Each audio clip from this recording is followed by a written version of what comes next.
নমস্কাৰ মই পৰেশ মালাকাৰে প্ৰাসংগিক প্ৰশ্নলৈ আপোনালোকক আদৰণি জনাইছোঁ দিল্লীত দেশৰ ৰাজধানীত এতিয়া এছআইআৰক লৈ উত্তাল হৈ আছে আপোনালোকে গম পাইছে যে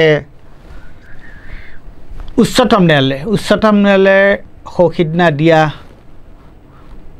অন্তৰ্বৰ্তীকালীন তেওঁলোকৰ যি নিৰ্দেশ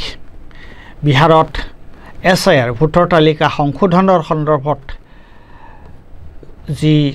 হুলস্থুল হৈ আছে যি উত্তেজনাপূৰ্ণ পৰিস্থিতি হৈ আছে সেই সন্দৰ্ভত প্ৰথমতে সকলোৱে ভাবিছিলে উচ্চতম ন্যায়ালয়ে কি জানি নিৰ্বাচন আয়োগৰ সপক্ষেই তেওঁলোকৰ ৰায়টো দিব কিন্তু সেইদিনা উচ্চতম ন্যায়ালয়ে দুদিন আগতে উচ্চতম ন্যায়ালয়ে যিটো অন্তৰ্বৰ্তীকালীন যিটো ৰায় দিছে এইটো এটা শেষ ৰায় নহয় এইটো এটা চূড়ান্ত ৰায় নহয় কিন্তু অন্তৰ্বৰ্তীকালীন যিটো ৰায় দিছে সেইটো বৰ গুৰুত্বপূৰ্ণ সেইটো হৈছে কি যে তেওঁলোকে কৈছে গোটেই ঘটনাটো হৈছিল যে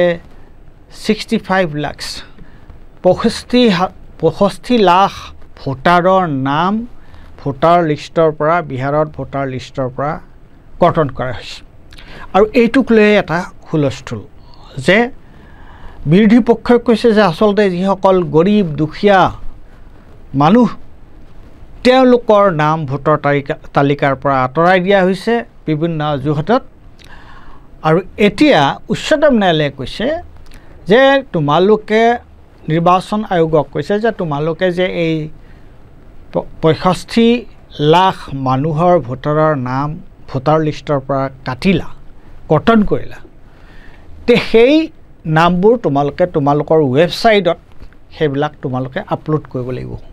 সেই নামবোৰ আপলোড কৰিব লাগিব দিব লাগিব উল্লেখ কৰিব লাগিব আৰু কি কাৰণে এই 65 লাখ মানুহৰ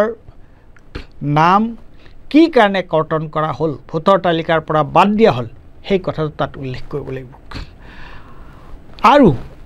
যদি তেওঁলোকে আধাৰ কাৰ্ড এই যিসকল মানুহৰ নাম যিসকল ভোটাৰ নাম কাটি পেলোৱা হৈছে তেওঁলোকে যদি আধাৰ কাৰ্ডেৰে সৈতে তেওঁলোকে যদি আধাৰ কাৰ্ডক প্ৰমাণ হিচাপে দি তেওঁলোকে যদি আকৌ আবেদন কৰে তেওঁলোকৰ নাম ভোটাৰ লিষ্টত সোমাবৰ কাৰণে তেতিয়াহ'লে কিন্তু তোমালোকে সোমাব লাগিব গতিকে চাবলৈ গ'লে এইটো এটা অত্যন্ত গুৰুত্বপূৰ্ণ তাৎপৰ্যপূৰ্ণ ৰায় অন্তৰ্বৰ্তীকালীন ৰায় কিয়নো এই আধাৰ কাৰ্ডক তেওঁলোকে নিৰ্বাচন আয়োগে অস্বীকাৰ কৰিছিল তে এই যিটো ঘটনা ৰাহুল গান্ধীয়ে নিৰ্বাচন ভোট চুৰিক লৈ পেলাই যিটো ঘটনা ঘটিছে সেইদিনা যে 300 সাংসদে সংসদ ভৱনৰ পৰা তেওঁলোকে গৈ নিৰ্বাচন আয়োগৰ অফিচলৈ যাবলৈ তেওঁলোকে সমদল কৰি গৈছিল তেওঁলোকক তাৰ পিছত গ্ৰেপ্তাৰ কৰা হ'ল আৰু পিছত আকৌ এৰি দিয়া হ'ল এই গোটেই যিটো ঘটনা মই এই ক্ষেত্ৰত এটা কথা মোৰ মনত পৰিছে ৰাম জেঠমালানী এজন অত্যন্ত প্ৰখ্যাত এজন উকিল আছিল ৰাম জেঠমালানীয়ে এটা কথা কৈছিলে যে তোমালোকে নাভাবিবা উকিলবোৰক কৈছিল যে তোমালোকে নাভাবিবা যেতিয়া জাজে এটা জাজমেণ্ট দিয়ে এটা ৰায় দিয়ে বা এটা কেছ যেতিয়া তেওঁলোকে এটা মোকৰ্দমা তেওঁলোকে যেতিয়া শুনি থাকে এইটোক লৈ বাহিৰত কি ক্ৰিয়া প্ৰতিক্ৰিয়া হৈছে মানুহৰ মাজত এইটোক লৈ কি আলোচনা হৈছে সেইবিলাকেও কিন্তু তেওঁলোকক প্ৰভাৱিত কৰে যদিও কয় যে আমি বাতৰি কাকতৰ বাতৰিৰ দ্বাৰা বা বাহিৰত কি হৈছে কি আন্দোলন হৈছে সেইবিলাকৰ দ্বাৰা আমাৰ জাজমেণ্টটো প্ৰভাৱিত নহয় এইটো কিন্তু হয় তাৰ দুদিনমান আগতে আমি এটা কথা লক্ষ্য কৰিছিলোঁ দেখিছিলোঁ যে দিল্লীত ষ্টে ডগছ এই ৰাস্তাত ঘূৰি ফুৰা কুকুৰবোৰৰ বিষয়ে উচ্চতম ন্যায়ালয়ে এটা জাজমেণ্ট দিছিল আৰু সেই জাজমেণ্টটো সেই ৰায়টো সমগ্ৰ ভাৰতবৰ্ষত সেই জাজমেণ্টটো সেই ৰায়টোক সকলোৱে সমালোচনা কৰিছিল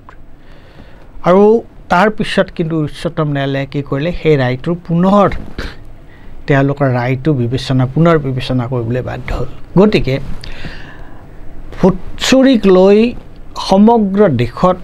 এতিয়া যিটো উত্তেজনা হৈছে, যিটো অৱস্থা হৈছে, আৰু বিশেষকৈ আগতে ইণ্ডিয়া ব্লকৰ যিসকল সদস্য, যিসকল পাৰ্টি আছিল, তাত আচলতে দুটা দল, এটা হৈছে তৃণমূল কংগ্ৰেছ আৰু আনটো হৈছে আম আদমি পাৰ্টি। তে ইণ্ডিয়া ব্লকৰ লগত তেওঁলোকৰ সম্পৰ্ক আচলতে বৰ আম আদমি পাৰ্টিয়েতো কৈছিলে যে আমি ইণ্ডিয়া ব্লকৰ পৰা ওলাই আহিছোঁ, কিয়নো লোকসভা সময়তহে ইণ্ডিয়া ব্লকৰ লগত আমাৰ বুজাবুজি আছিল। কিন্তু আমি দেখা পালোঁ যে এই ভোট চুৰিক লৈ ৰাহুল গান্ধীৰ নেতৃত্বত এই যে 300 সাংসদে তেওঁলোকে যে তেওঁলোকে যে সংসদ ভৱনৰ পৰা নিৰ্বাচন আয়োগৰ অফিচলৈ যে তেওঁলোকে যিটো মাৰ্চ কৰিছিল, তেওঁলোকে সমদল কৰি গৈছিল, তাত কিন্তু আমি দেখা পালোঁ যে আম আদমি পাৰ্টি আৰু তৃণমূল কংগ্ৰেছে তেওঁলোকে এইটোত চামিল হৈছিল আৰু তেওঁলোকে সম্পূৰ্ণৰূপে ইয়াত সহযোগ কৰিছিল। আৰু এতিয়া শেহতীয়াভাৱে এটা কথা ওলাইছে, এই কথাটো আচলতে ৰবিশ কুমাৰে আজি এমাহ আগতে কৰিছিলে, কিন্তু এতিয়া ওলাইছে আৰু এতিয়া অন্যান্য 2-4টা দিল্লীত আমি ভিডিঅ' দেখা পাইছোঁ। তাত এটা কথা ওলাইছে যে চন্দ্ৰবাবু নাইডুক, তেলেগু দেশম পাৰ্টিৰ সভাপতি চন্দ্ৰবাবু নাইডুৱে আজি এমাহ নে 1.5 মাহ আগতে কেন্দ্ৰলৈ এখন চিঠি দিছিল, অমিত শ্বাহলৈ এখন চিঠি দিছিল যে তোমালোকে এই যিটো SIR, এই SIRটো তেওঁ বিৰোধিতা কৰিছিল যে ভোটাৰসকলক নাগৰিকত্বৰ লগত ভোটাৰ লিষ্টৰ তালিকাৰ কথাটো সানমিহলি কৰিব নালাগে, আৰু ভোটাৰসকলক তেওঁলোকক যিটো যোগেন্দ্ৰ যাদৱে কৈ আছে যে তোমালোকে গৈ তাত যদি কিবা সংশোধন কৰিব লগা আছে ঘৰে ঘৰে গৈ পেলাই কৰা, কিন্তু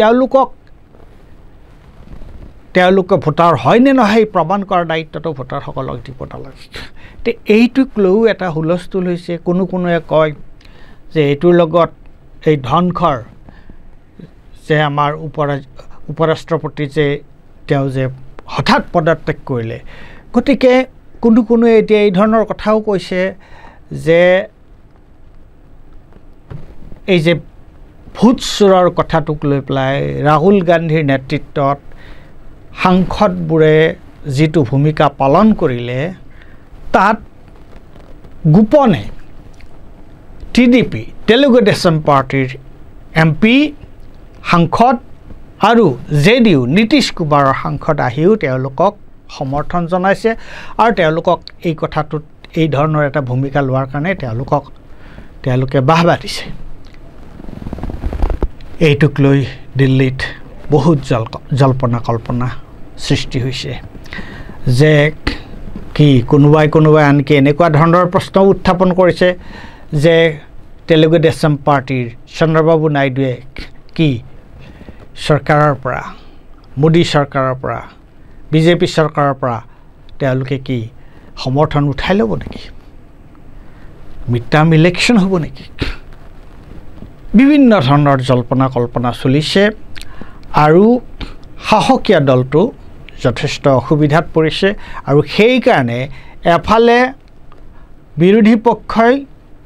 এই বিষয়টোলৈ তেওঁলোকে যথেষ্ট হুলস্থুলৰ সৃষ্টি কৰিছে, আন্দোলনৰ পৰ্যায়লৈ গুচি গৈছে, আৰু উচ্চতম ন্যায়ালয়ে তেওঁলোকৰ যিটো অন্তৰ্বৰ্তীকালীন তেওঁলোকৰ যিটো ৰায়, তাতো সেই ৰায়ো নিৰ্বাচন আয়োগক যথেষ্ট খলঠেকত পেলাইছে। গতিকে এই গোটেই কথাবোৰ লগ লাগি বৰ্তমান ভাৰতবৰ্ষৰ আমাৰ দেশৰ ৰাজধানীত এই কথাবিলাকে যথেষ্ট চৰ্চা লাভ কৰিছে আৰু এক ধৰণৰ এটা টেনশ্যন বিল্ড আপ হৈছে, এটা ৰাজনৈতিক উত্তেজনা আমি দেখিবলৈ পাইছোঁ। আৰু এতিয়াই এইবোৰ কথা সন্দৰ্ভত খাটাংকে আমি একো ক'ব নোৱাৰোঁ কিমানখিনি সঁচা কিমানখিনি মিছা, কিন্তু এক ধৰণৰ ৰাজনৈতিক উত্তেজনা, এক ধৰণৰ এটা পলিটিকেল টেনশ্যন যে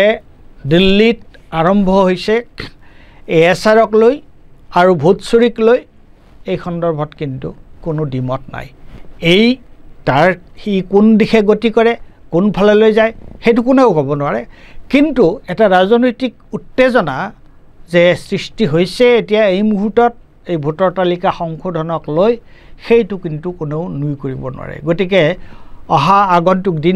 দিনবোৰত আমি এইবোৰ কথা খুব সতৰ্কতাৰে আমি সকলোৱে লক্ষ্য কৰিব লাগিব ধন্যবাদ